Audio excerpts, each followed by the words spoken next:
Hello everyone, my name is Geoff Paine. I'm the Content Curator for Behaviour Works Australia.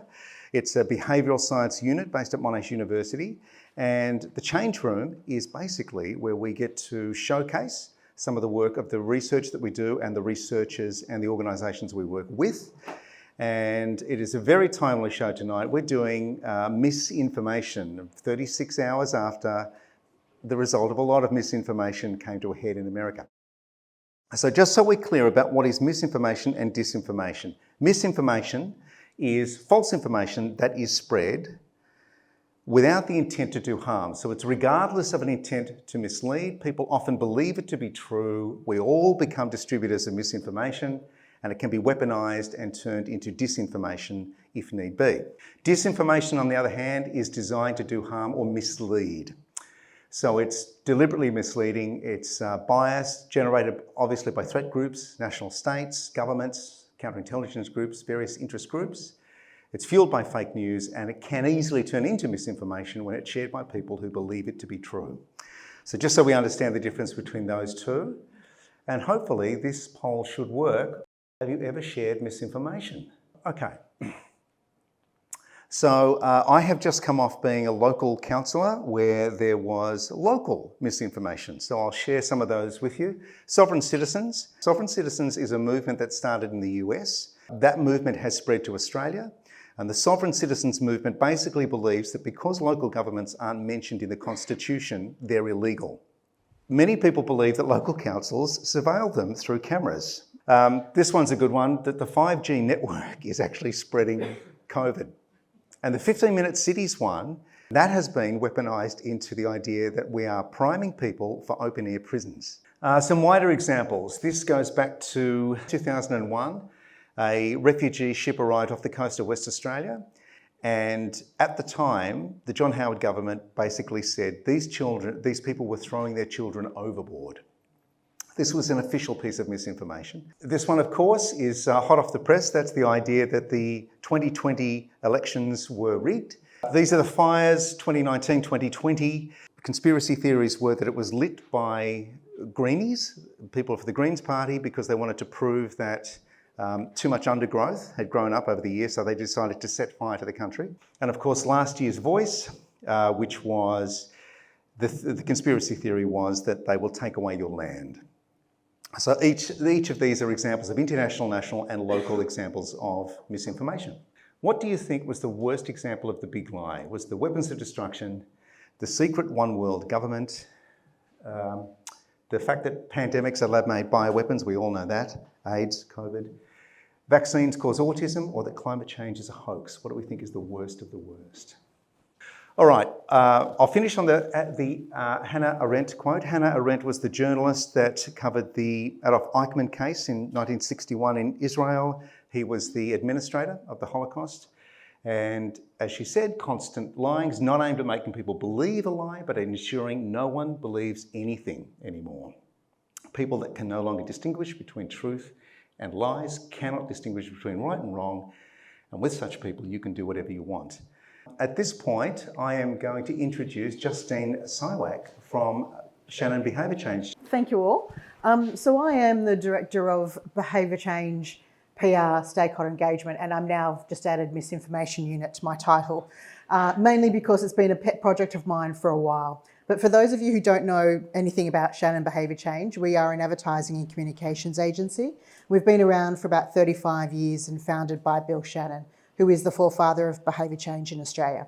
And we do work for good, is essentially what we do. So we are very lucky. We also co-founded Behaviour Works, so I get to work with Denise on lots of projects. And this is one that we've been working on for a couple of months now. And just today we've released a new report called The State of Change, which you'll find on our website and we'll email you to tomorrow. And it really looked at beliefs and attitudes and a sense of what people are thinking around misinformation in Australia. It hasn't been done before. It also takes in voting intention. So obviously off the back of the election yesterday, it's very interesting some of the results that we're seeing and coming through. There's about 300 COVID myths still circulating. And after politics, it is the most amount of misinformation still today on the internet, which is kind of extraordinary when you think that we're kind of out of it and on the other side of it now. So we did the State of Change. We've been doing it for the last 6 months, so it's really nice to finally release it. And I essentially call this a misinformation pandemic. That's what we're currently going through. With the rapid change in news cycles and the rapid change of news that we have, it's really quite incredible to see how and take this point in time of what people actually believe it in. We are seeing it permeate into so many different areas that we have today. And over the next 5 years, we know it's going to get worse. So we really need to kind of nip this in the bud, find a way to debunk it, find a way to pre-bunk it almost as well, but to really make sure that it doesn't destroy people's brands and people's livelihoods. So some of the key findings from our report that we released is that TV news still remains the most dominant news source across Australia, which I think is really quite incredible, and it's followed closely by social media and online digital platforms like news.com.au. What we know is that ABC still ranks as the highest trust mechanisms, and followed by Channel 7 News. Interestingly, although we do get our news from social media, we are actually seeing that social media politicians and foreign governments are the least trusted sources in where people are sourcing there from.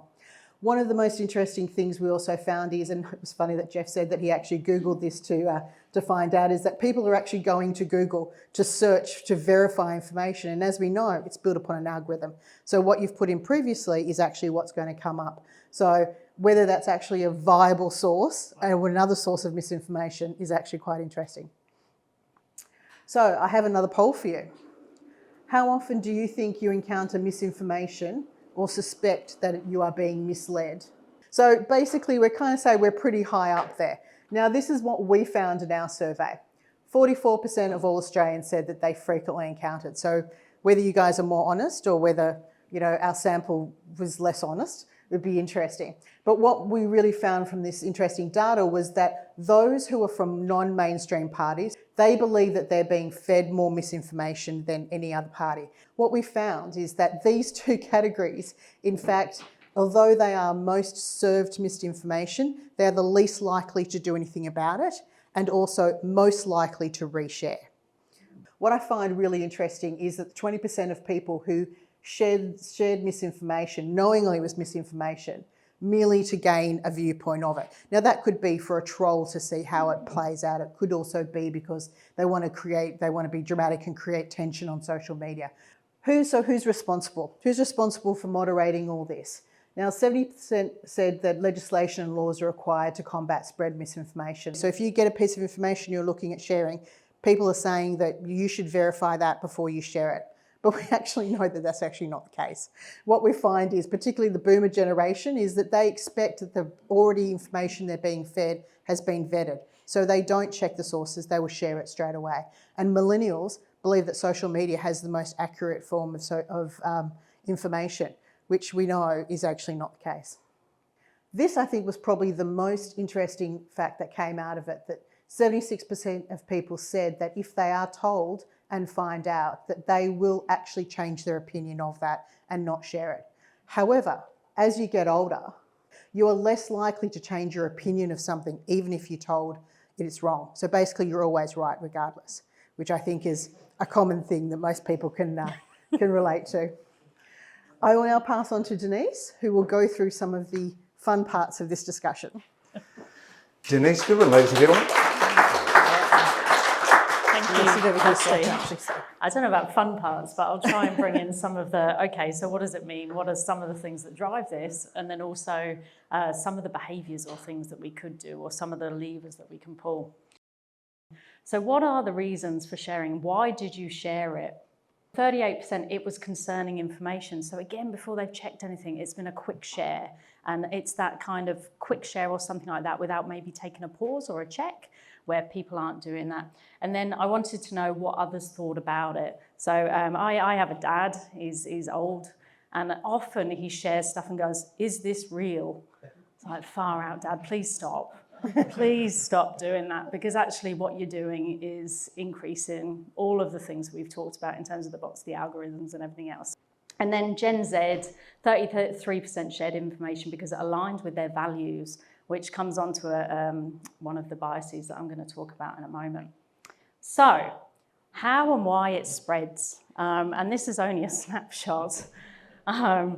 But we've got these super spreaders. So we know there's super spreaders. We've got these people from Russia and different areas that are purposely creating this type of content to put out there to sensationalize algorithms connected very closely with those, obviously, the algorithms. So within those, and I'll talk about confirmation bias in a moment, start to create echo chambers where if you're seeing something, you start to see the same things over and over again, which is interesting because as we've been putting this together over the last few weeks, some of the stuff we've been Googling, I'm now getting in my social feeds and everything, and I'm desperately trying to get rid of it because, you know, it's quite concerning what comes up.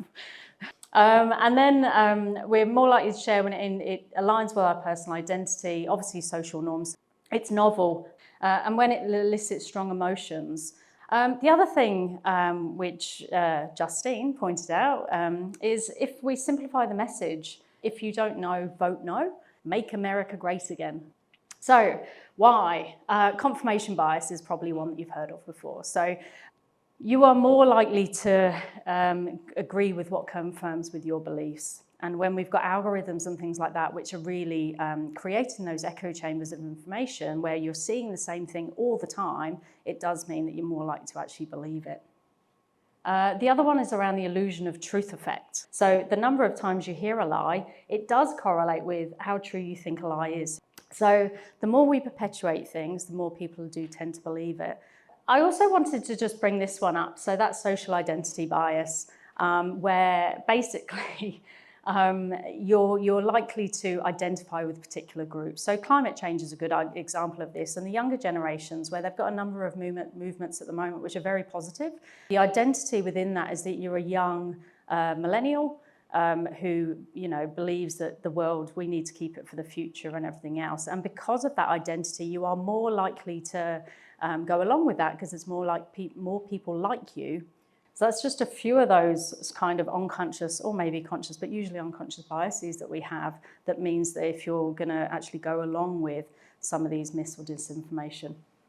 Debunking. Lead with the fact. So if it is climate change, you might want to say over 99% of the world's scientists know and believe that the climate is changing and we have empirical evidence to prove this. Warning, the myth is coming, and they mentioned it only once. This is a really interesting idea that the disinformation is only counted once, but the fact is sandwiched either side. Explain how it misleads and maybe why it sticks. So none of us want to believe that the Industrial Revolution, that the cars we're driving, that we are making the problem worse. We would like the problem to go away. We get that, but it is happening, and there are things we can do to reduce our emissions. And fact again, the world scientists agree that climate change is induced by human activity. We know that, and it is changing, and there are things we can do to reduce that. So that's the kind of debunking myth. You start with the fact, you prepare for the myth, you explain it, and then you back it up with the fact at the end. Thanks, Geoff. And interestingly, so we deliver a lot of training through Behaviour Works Australia.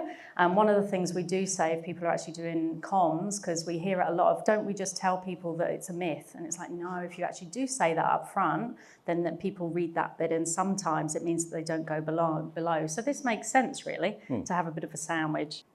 So what else can be done, though? Because we can't just have that as the only thing, and obviously it's not going to turn some people anyway. So we know that in Australia, we do need stronger laws and regulations and things and policies to actually enforce when people have been particularly using disinformation. Obviously, bots and technology has helped to create the problem. They can actually also solve a bit of the problem. So we're starting to see more and more things where you can fact check. So that technology is starting to come through. But again, we're a little bit reliant at the moment on companies to be a little bit honest and do some of that fact checking. The laws and the policies around that do need to change, and we need to be a bit stronger. Fact checking. So as individuals, we can actually fact check. The AAP fact check is one source. There's a number out there now.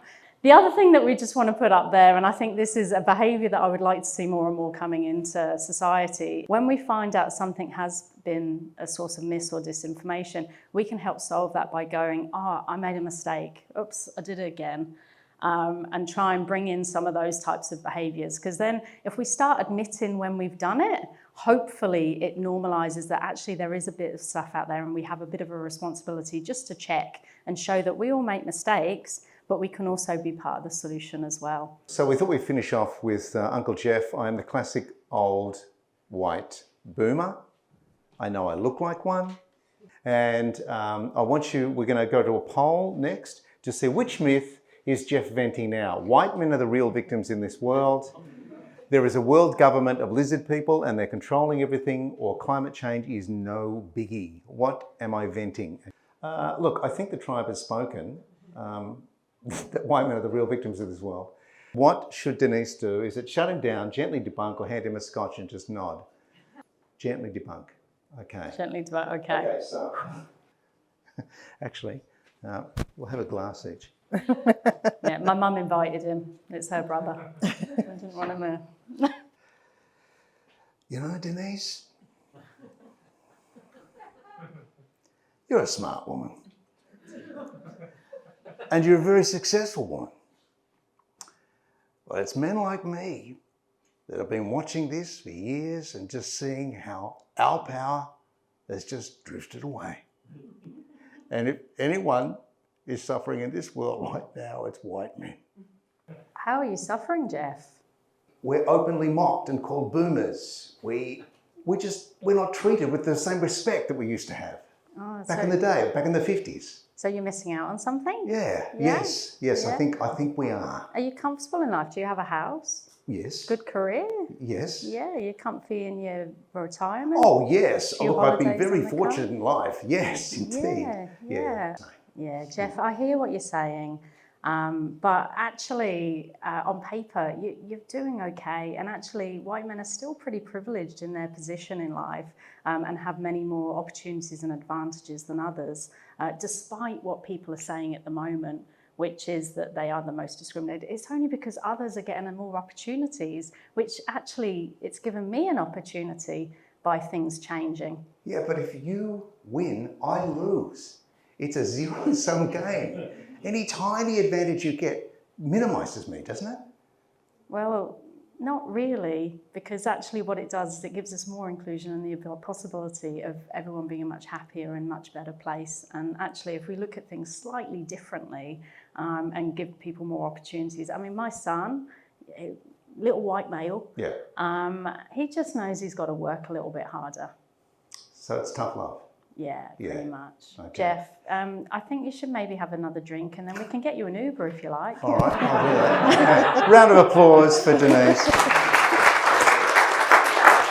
I don't know if I'm the best at the debunking and everything else, but the truth of it is though, even with everything that's going on at the moment with the US election and everything, the scary thing is, and whoever came to the last change room as well, we do a lot on inclusion and everything as well, and we're really looking at, okay, well, how are those things actually influencing all of those agendas? We're seeing backlash and everything else coming through, and certainly through the survey and everything that the Shannon Group have done. Coming through as well in those types of areas. So even though we've joked a bit there around the mis and disinformation and everything, these types of devices are working. And what we need to watch and hope for moving forward is certainly with an election coming up next year, how do we actually start bringing these things to light and making sure that people are a little bit more aware so we don't fall down the same traps as what we've seen elsewhere. I'm going to invite you back up and just open it up for questions from the floor. We did actually look at that in the survey, what should be done, and there was a really high percentage of people saying that media literacy is very, very important. I think the biggest issue is how you teach that media literacy, and I think there's whether it's part of the school curriculum and whether you start it quite young so that they actually understand that, spreading misinformation, you can think about kids tell lies all the time, little ones that become bigger and bigger. So it's how do you teach that literacy? Where is it? We know we can't move older people. As you get older, it gets harder. But also what we're finding is that there's that real sense of righteousness of people at the moment as well.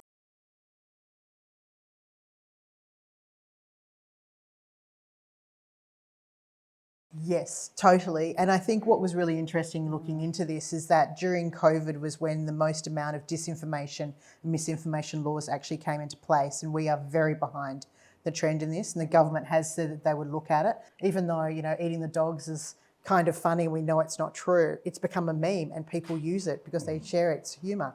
So even though we know it's not true, we're still sharing it and we're still talking about it, which is what you shouldn't be doing, really.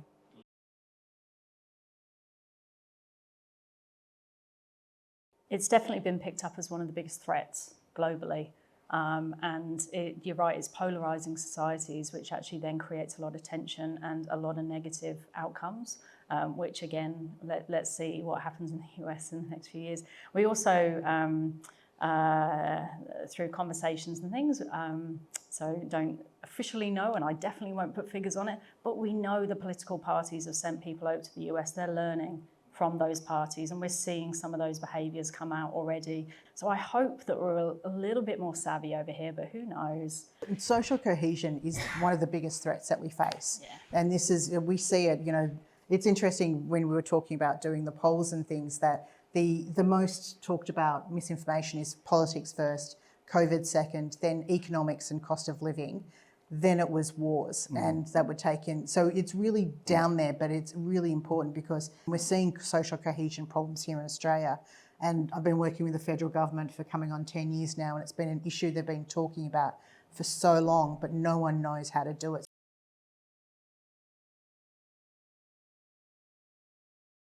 I think it shows the effectiveness of how we are. There's so much white noise out there in society. We are so busy. I don't have time. I used to sit down and read 5 newspapers before I even got to work. I don't have time to do that anymore. I've got to grab my news from here or there. And it comes down to what the intent is, I think, as well. But I always hope, from having worked in government 12 years, that there's some good intent in all of it. There's certainly from the yes-no vote, there has been things that have been looked at, and the no side definitely got fact-checked more. That has been shown, the number of things that went through the AEP and everything else, for example. So there have been comments made that actually it was targeted more, but out of the yes campaign, the misinformation that got checked, there was less that was actually deemed to be mistruths. I really hope that democracy and things like that really start shifting back to the old ways, but I can't see it. I don't know. Maybe I'm a dreamer. Eternal optimist. I'm not. I'm English. I'm a half glass full, but... And on a bright and optimistic note, will you thank Denise and Justine for the work that they've done?